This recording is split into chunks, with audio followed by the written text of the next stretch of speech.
बांग्लादेश की सड़कों पर गृह युद्ध जैसे हालात मैंने आपको दिखाए, किस तरीके से आगजनी हुई वो मैंने आपको दिखाया, किस तरीके से वहां 28 लोगों की मौत हुई है वो आपको दिखाया, और क्या किस तरीके से वहां कई जगह पूरे तौर पर बवाल और आग के हवाले हैं, वो ये तस्वीरें आपको दिखा रही हैं। अब जरा कट्टरपंथ पर डबल कैरेक्टर वाली बात भी देख लीजिए।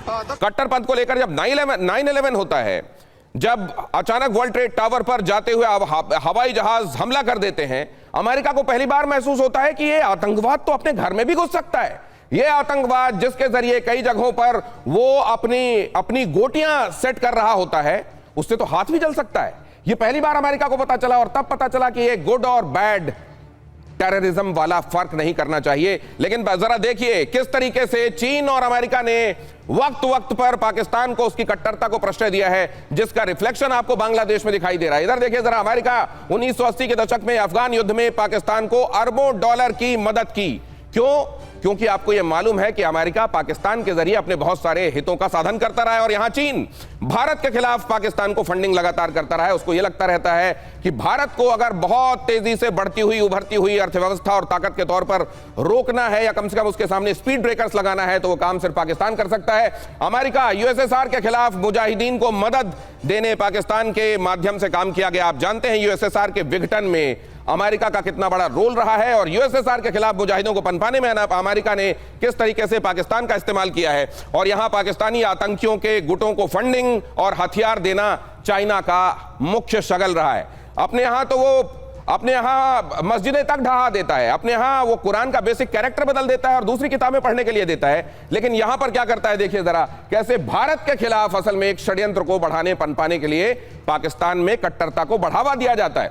हक्कानी गुट को समर्थन देने के लिए सीआईए ने आईएसआई का सहारा लिया, ये अमेरिका ने किया। इधर देखिए क्या हुआ जरा, मसूद अजहर को वैश्विक आतंकी घोषित करने में यूनाइटेड नेशन में केवल इसी के वीटो की वजह से पूरा मामला बदला, वरना तो वैश्विक आतंकवादी है, इसमें किसी को कोई दो राय नजर आ ही नहीं रही थी।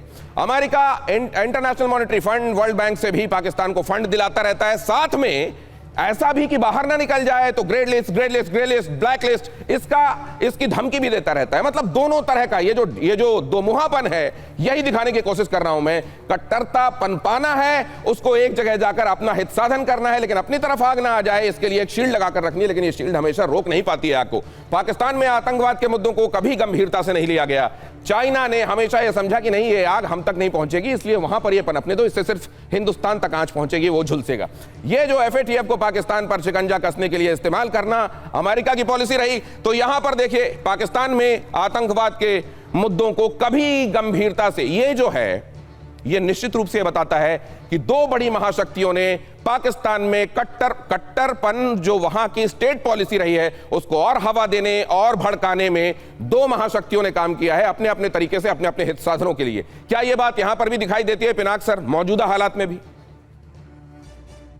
नहीं, यहाँ पे तो हमने मीडिया में कई जगह देखा था कि शायद कुछ बढ़ावा जो एजिटेशन में था, उनके जो बाहर की जो ताकतें हैं, अमेरिका है, पाकिस्तान है, चीन पता नहीं कितना था, पर चीन को पता था कि ये कुछ होने वाला है।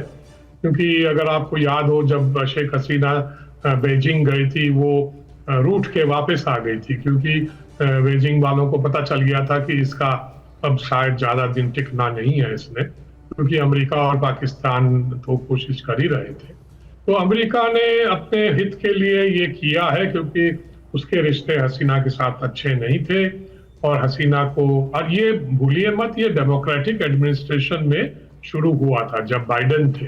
ये ट्रंप आने से पहले ये जो कार्रवाई थी, ये पहले तब से शुरू हुई थी।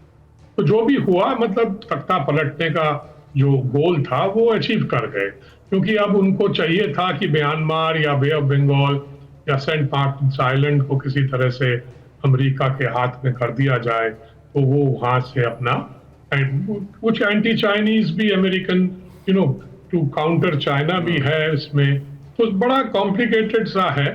और उधर चाइना भी चाहता है कि बांग्लादेश पूरा अमेरिकी कैंप में ना चला जाए। बिल्कुल। तो ये सारी चीजें मिलजुल कर, तो ये अब मैं जब सेकंड राउंड में आप लोगों से बात करूंगा सर, तो मैं ये समझना चाहता हूं भारत पर क्या असर पड़ रहा है और आने वाले दिनों में क्या असर पड़ सकता है। लेकिन उससे पहले मजहरुल इस्लाम साहब एक बार फिर से मेरे साथ जुड़ गए हैं। मजहरुल इस्लाम साहब, बहुत सारी बातें आपने भी सुनी होंगी जो एक्सपर्ट्स ने बताई, बीच में कांटेक्ट आपसे समाप्त हो गया था।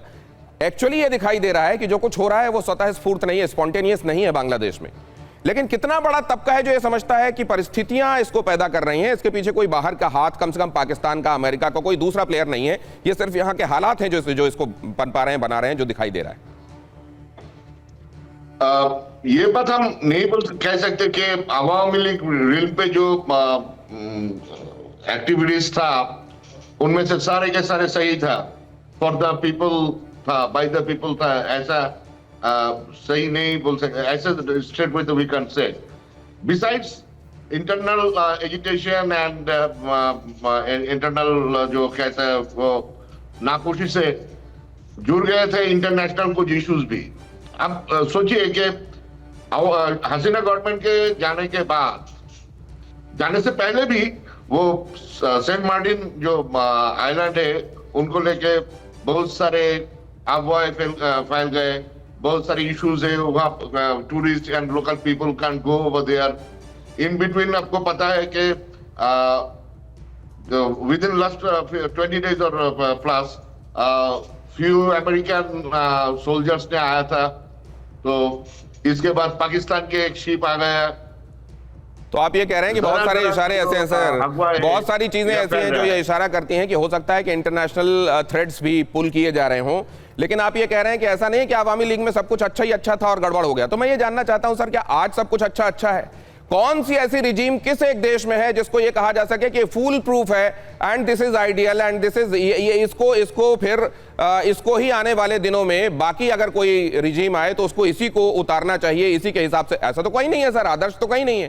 तो आपको एक ट्रेंड फॉलो करना पड़ेगा सर, आपको एक ट्रेंड फॉलो करना। श्रीलंका से आप शुरू करें। If you start with Sri Lanka, then come to Bangladesh and then Nepal, we see the same way of revolutionary pattern. So you are नहीं, आप ये कह रहे हैं सर, जनता ने बहुत दिनों तक किसी एक रिजीम को देखा और जनता उसके खिलाफ उठ के खड़ी हो गई, आप ये कह रहे हैं? I'm not talking about that. I'm talking about the pattern. नहीं, पैटर्न तो दिखाई दे रहा है सर। अब समझना यही है कि पैटर्न स्पॉन्टेनियस है। पैटर्न जब है तो फिर एक वेरिएबल तो होंगे ना, अंदर के वेरिएबल को उसकाने के लिए बाहर के कुछ। मैं तो वेरिएबल की बात नहीं कर रहा हूं सर, आप वेरिएबल की बात कर रहे हैं, मैं कांस्टेंट समझने की कोशिश कर रहा हूं। इस पैटर्न में क्या कांस्टेंट है? You are talking of variables, I am talking of constants. Sir मैं बहल सर, यहां कांस्टेंट क्या दिखाई दे रहा है? बहुत अच्छा क्वेश्चन पूछा आपने, क्योंकि कांस्टेंट इसके अंदर क्या है कि चीन नहीं चाहता पाकिस्तान और बांग्लादेश कभी भी भारत के दोस्त बने, या भारत को एक जगह लिमिट करना है तो साउथ एशिया के अंदर लिमिट करना है। इसी वजह से एक ट्राइलैटरल मीटिंग हुई थी कुनमिन के अंदर आज से पहले जून के अंदर, जिसके अंदर मिले थे पाकिस्तान, बांग्लादेश और चाइना के फॉरेन सेक्रेटरीज। उसके बाद देखिए, आप शुरू से देखिए यूनेस के क्लोज लिंक्स जो है पाकिस्तान के साथ, जो शुरू हुए जनवरी के अंदर। पाकिस्तान को गई थी एक बांग्लादेश की army delegation led by lieutenant general, फिर उसके बाद आईएसआई की डेलीगेशन आई बांग्लादेश के अंदर,